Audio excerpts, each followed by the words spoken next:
نحمده ونصلي على رسوله الكريم اما بعد فاعوذ بالله من الشيطان الرجيم بسم الله الرحمن الرحيم رب اشرح لي صدري ويسر لي امري واحلل عقدة من لساني يفقهوا قولي۔ جنابت کے احکام۔ وجوب غسل کی حالت کو حالت جنابت کہتے ہیں۔ وجوب غسل یعنی جب غسل واجب ہو جاتا ہے تو اس حالت کو جنابت کہتے ہیں۔ جنابت کا لفظ جم سے، جم پہلو کو کہتے ہیں، بچنا۔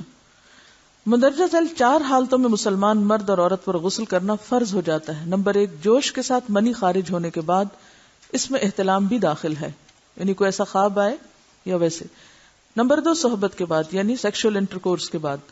نمبر 3، حیض کے بعد۔ نمبر 4، نفاس کے بعد یعنی بچے کی پیدائش کے بعد۔ اس میں یاد رکھیے کہ بہت سے لوگ پوچھتے ہیں کہ اگر خواتین انٹرنل چیک اپ کرواتی ہیں تو کیا اس سے غسل واجب ہوتا؟ تو کوئی غسل واجب نہیں ہوتا جب تک کہ ان 4 چیزوں میں سے کوئی چیز نہ ہو۔ صرف منی خارج ہونے سے بات نہیں، بلکہ جوش کے ساتھ منی خارج ہونے کے بعد غسل واجب ہوتا ہے۔ صحبت اور غسل جنابت۔ صحابہ کرام رضی اللہ عنہم کے درمیان غسل جنابت کا ایک مسئلہ زیر بحث آیا۔ ایک گروہ کہتا تھا کہ غسل صرف دخول پہ فرض ہو جاتا ہے، انزال شرط نہیں، یعنی واٹر ڈسچارج جو ہے وہ ضروری نہیں۔ دوسرا گروہ بیان کرتا تھا کہ وجوب غسل کے لیے دخول کے ساتھ انزال بھی شرط ہے۔ یہ طویل مباحثہ کسی فیصلہ کن صورت پر منتج نہ ہوا۔ آخر قرار پایا کہ ام المومنین حضرت عائشہ رضی اللہ عنہا سے دریافت کیا جائے۔ حضرت عائشہ نے کہا کہ رسول اللہ صلی اللہ علیہ وسلم نے فرمایا، اذا جلس بین شعبها الاربع ومس الختان الختان فقد وجب الغسل۔ جب مرد عورت کی 4 شاخوں کے درمیان بیٹھ جائے اور اس کا محل ختنہ عورت کے محل ختنہ کے ساتھ مس کرے تو غسل واجب ہو جاتا ہے۔ تو مسئلہ یہ ثابت ہوا کہ صرف دخول پر ہی مرد اور عورت جنبی ہو جاتے ہیں اور ان پہ غسل واجب ہو جاتا ہے، انزال یعنی منی کا نکلنا شرط نہیں۔ رسول اللہ صلی اللہ علیہ وسلم نے فرمایا، جب تم عورت کی 4 شاخوں کے درمیان بیٹھ کر صحبت کرو تو تم پر غسل واجب ہو گیا، اگرچہ منی نہ نکلے۔ عورت کو بھی احتلام ہوتا ہے۔ ام المومنین حضرت سلمہ رضی اللہ عنہا روایت کرتی ہیں کہ حضرت ام سلیم نے رسول اللہ صلی اللہ علیہ وسلم سے کہا، اے اللہ کے رسول، یقیناً اللہ حق سے نہیں شرماتا، یعنی حق بات اور ایک ضروری بات جو ہے اس کو واضح کرنا ضروری ہوتا ہے، اور اس معاملے میں شرم سے کام نہیں لینا چاہیے، کہیں ایسا نہ ہو کہ انسان انجانے میں غلط کام کرتا رہے۔ تو یہ کہہ کر انہوں نے مسئلہ پوچھا، کیا عورت پر غسل ہے جبکہ اس کو احتلام ہو؟ آپ نے فرمایا ہاں، لیکن جب پانی کا نشان دیکھے یعنی منی دیکھے۔ اس پر حضرت ام سلمہ نے شرم سے منہ چھپا لیا اور عرض کیا، اے اللہ کے رسول، کیا عورت کو بھی احتلام ہوتا ہے؟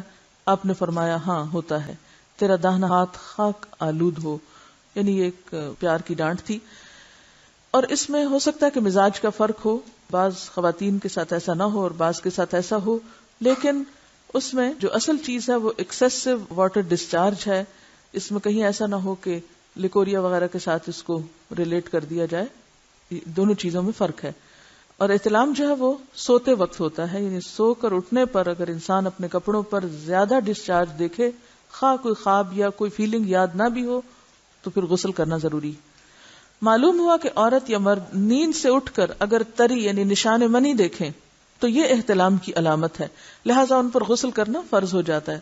اور اگر احتلام کی کیفیت انہیں یاد ہو لیکن نشان نہ پائیں، یعنی خواب یاد ہے لیکن کوئی سامنے علامت نہیں، تو غسل فرض نہیں ہوگا۔ ایسی صورت میں شک کی ضرورت نہیں ہے کہ نہیں میں نے خواب دیکھا اور مجھے خواب بالکل صحیح یاد ہے تو مجھے نہانا چاہیے، نہیں، محض خواب پر نہیں نہایا جائے گا جب تک کہ فزیکلی کوئی ایسی چیز سامنے دیکھی نہ جائے۔ جنبی کے بالوں کا مسئلہ۔ حضرت ام سلمہ روایت کرتی ہیں کہ میں نے کہا، اے اللہ کے رسول صلی اللہ علیہ وسلم، میں اپنے سر کے بال خوب مضبوط گوندتی ہوں، کیا میں انہیں غسل جنابت کے وقت کھولا کروں؟ آپ نے فرمایا، ان کا کھولنا ضروری نہیں، تیرے لیے یہی کافی ہے کہ 3 لپ پانی اپنے سر پر ڈالے، پھر اپنے سارے بدن پر پانی بہائے، پس تو پاک ہو جائے گی۔ یعنی بالوں کی جڑیں بھیگنا، سکن بھیگنا ضروری ہے، سارے بال کھولنا ضروری نہیں ہے۔ جنبی کے بالوں کا مسئلہ۔ حضرت عائشہ کو خبر ملی کہ حضرت عبداللہ ابن عمرو عورتوں کو غسل جنابت کے لیے بال کھولنے کا حکم دیتے ہیں۔ فرمانے لگی، ابن عمرو پر تعجب ہے، انہوں نے عورتوں کو تکلیف میں ڈال دیا، وہ انہیں سر منڈوانے کا حکم کیوں نہیں دے دیتے؟ یہ حضرت عائشہ کی ڈانٹ تھی یعنی وہ یہ تو کہہ رہے کہ عورتیں بال کھول کھول کے نہائیں، تو وہ پھر سیدھا یہی کہیں کہ عورتیں بال منڈوا لیں. میں اور رسول اللہ صلی اللہ علیہ وسلم ایک ہی برتن میں غسل کرتے، اور میں اپنے بال کھولے بغیر سر پر 3 چلو سے زیادہ پانی نہیں ڈالتی تھی. معلوم ہوا کہ غسل جنابت کے لیے بال کھولنے کی ضرورت نہیں، مگر یہ حکم صرف غسل جنابت کا ہے. غسل حیض کے لیے بالوں کا کھولنا ضروری ہے کیونکہ وہ مہینے میں ایک دفعہ ہے. حضرت عائشہ سے روایت ہے کہ انہیں رسول اللہ صلی اللہ علیہ وسلم نے غسل حیض کے لیے فرمایا اپنے بال کھولو اور غسل کرو. اس میں آپ دیکھیے کہ دونوں چیزوں میں فرق کیوں ہے. دونوں کی نوعیت فرق ہے. اور حیض جو ہے وہ ایک نجاست کی کیفیت بھی ہے نا، قل هو اذی. تو اس کے بعد نہانا اور نہا کر خوشبو لگانا خاص طور پر اس کا سارا حکم آتا ہے. لیکن غسل جنابت میں نجاست کی وہ کیفیت نہیں ہے.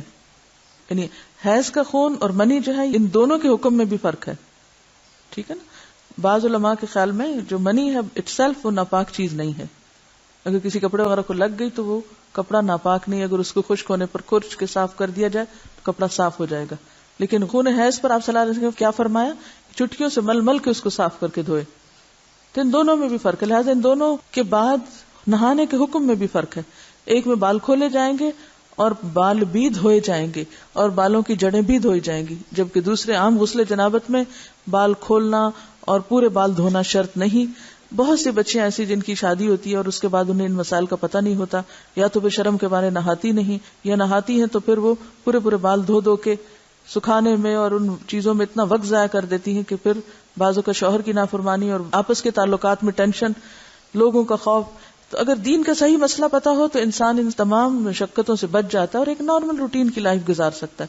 اس میں کیا صرف 3 کپ پانی، 3 لپ پانی، یعنی 3 دفعہ کیونکہ اگر ایک دفعہ ڈالنے سے پوری طرح نہیں بھیگا تو آپ یہ بھی کر سکتے ٹیپ کے آگے سر کر کے تو ساری اسکن جو ہے سر کی اس کو آپ گیلا کر لیں. پیچھے سے بال جو ہیں اگر لمبے ہیں تو ان کو ایک طرف کر دیں تاکہ پورے بال نہ دھونے پڑے، نہ سکھانے پڑے اور نہ خشک کرنے پڑے، اور باقی جسم پہ پانی بہا لیں. دوسری صورت یہ ہے کہ مگ میں پانی لے کے تو اس کو آپ تھوڑا تھوڑا کر کے پورے کو ایک دفعہ کریں، پھر اس کے بعد دوبارہ کریں اور تیسری دفعہ رول کر کے بالوں کو پیچھے سے شاور کیپ ڈال لیں اور باقی جسم پھر دھو لیں. شاور کیپ سے کیا ہوتا ہے عام طور پر کہ پیچھے کے جو سارے لمبے بال ہیں پھر وہ نیچے گر کے گیلے نہیں ہوتے، وہ آپ کے سر پہ ٹک جاتے ہیں.